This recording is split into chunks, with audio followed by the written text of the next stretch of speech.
तो कंप्यूटर जी अब हम चलते हैं नेक्स्ट क्वेश्चन पे। क्वेश्चन दमदार है, क्वेश्चन दमदार है। तो एक बार क्वेश्चन मेरे साथ ही जल्दी से नोट करो सारे बच्चे, मेरे साथ साथ चलो।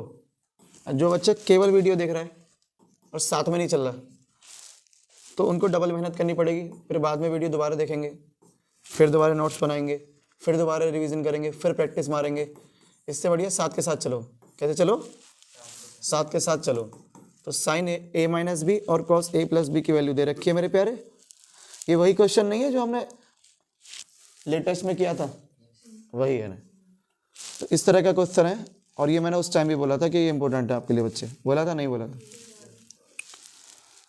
सॉल्व करना है और ए और बी की वैल्यू निकालनी है। तो अगर मैं इसको देखूं अमर सिंह, तो क्लियरली एज्यूम साइन में 1/2 किन की वैल्यू है? कि साइन में 1/2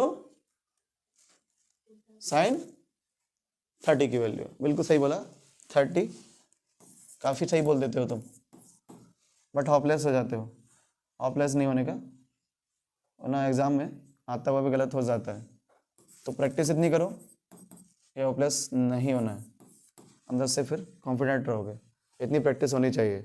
ए माइनस बी 30 आ गया क्योंकि 1/2 साइन 30 है। ये सुनो, इसी तरह से यहाँ पर कंगना है और इनको हम कनक बोलते हैं। तो कनक कनक ते सौगनी मादकता दिखाए वापा वराचाई वाक़े करे। तो उस तरह से आप हिंदी व्याकरण में भी ये आता है। फिलहाल मैच चल रहा है तो जल्दी से मुझे बता दे, वरना मैं तेरे को कनक कनक करूँगा, फिर वही मैंने बोरा दूंगा तेरे को अगर तूने नहीं बताया ना सुबह सुबह। तो जल्दी बता, कॉस में 1/2 किधर? 60 डिग्री। और उसको पाई में कितना बोलेंगे? कि सर वो नहीं पता क्योंकि कल की क्लास मेरी रह गई थी तो मुझे नहीं पता क्या था वो। तो उसको अलग से कल की क्लास देखो, मैंने समझाया था उसमें, और फिर मुझे बताओ कि पाई में कितना होगा। फिलहाल ए प्लस बी मेरा 60 डिग्री आ गया और ए माइनस बी मेरा।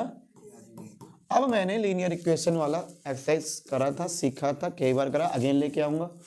टेंशन मत लो, बोर्ड वाले बच्चे बिल्कुल टेंशन नहीं लेंगे। SSKG ऑफिशियल में पूरी एफर्ट लगा देंगे भाई, 100% से ऊपर। दोनों को सॉल्व करना है ना, दो भाई दोनों तबाही, दो भाई दोनों तबाही। तो अब दो भाई मिलेंगे और तबाही हो जाएगी। तो बी और माइनस बी खत्म,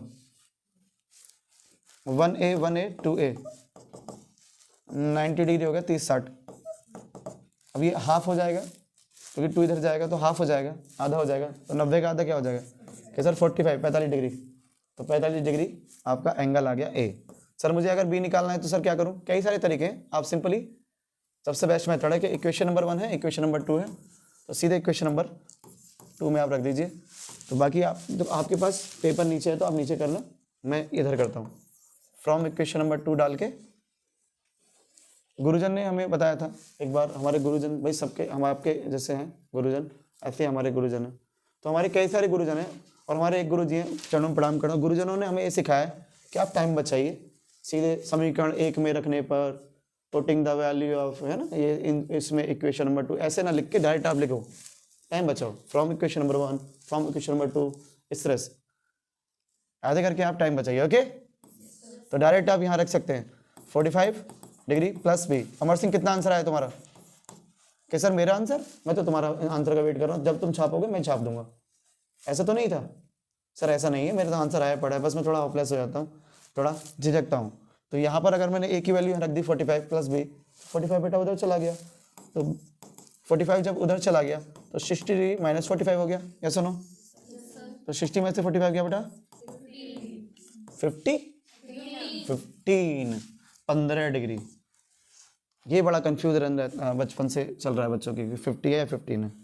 ये 15 डिग्री बोल दो तुम, देसी में यही बहुत है, क्योंकि मैथ है, तुम आंसर लाओ अच्छे से।